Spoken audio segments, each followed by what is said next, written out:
Okay, kamusta kayo mga idol? Kaya kung napapansin nyo mga idol, nalinisan ko na yung aming manukan. Lahat ng kalat mga idol at saka damo, naitabi ko na dyan mga idol.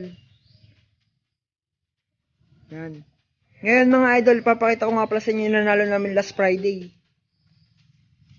Yan, yung dalawa na yan mga idol. Mga idol, ito ako natatandaan nyo.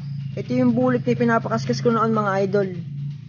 Bali ito mga idol, 2 times winner na to. Ito naman yung isa mga idol.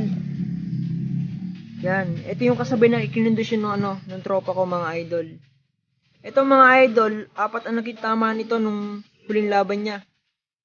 Ang tama nito, 2 sa tagiliran, 1 sa balugbog, saka 1 sa hita mga idol. Tapos yung laro niya mga idol, ibang-iba sa laro niya sa sparring. Parang nag-iba yung laro niya sa ruweda ng mga idol. Samantala ito naman mga idol yung bulik.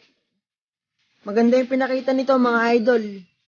Pero nung tinamaan na siya, hindi na siya nakagante mga idol. Pero yung second buckle, third buckle niya mga idol na gante.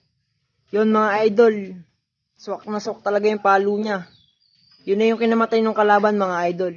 Ngayon mga idol, sa gusto makapanood ng laban nitong dalawang to mga idol, tingin nyo lang ako sa FB ko mga idol. Willing kong i-share yung video. Yan. Sa ito pa yung isa mga idol. Yan, sa susunod mga idol, parang next week ata may laban na ulit kami. Pag hindi RGM, pila mga idol, pila Coliseum. Yan, ang panlaban namin ngayon mga idol. Kung natatandaan nyo, yung Sota saka yun. Yan dalawang yan mga idol. Teka, lapit ako. Ito mga idol, yung susunod na laban namin next week mga idol. Ito yung nakaprepare namin. Ito na yung Sota mga idol. 5 times winner na to mga idol. Saka ito yung isa mga idol.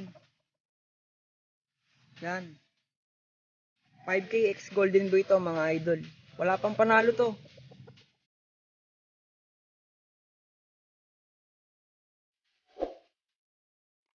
Yung dalawa na yan na nakahanda mga idol.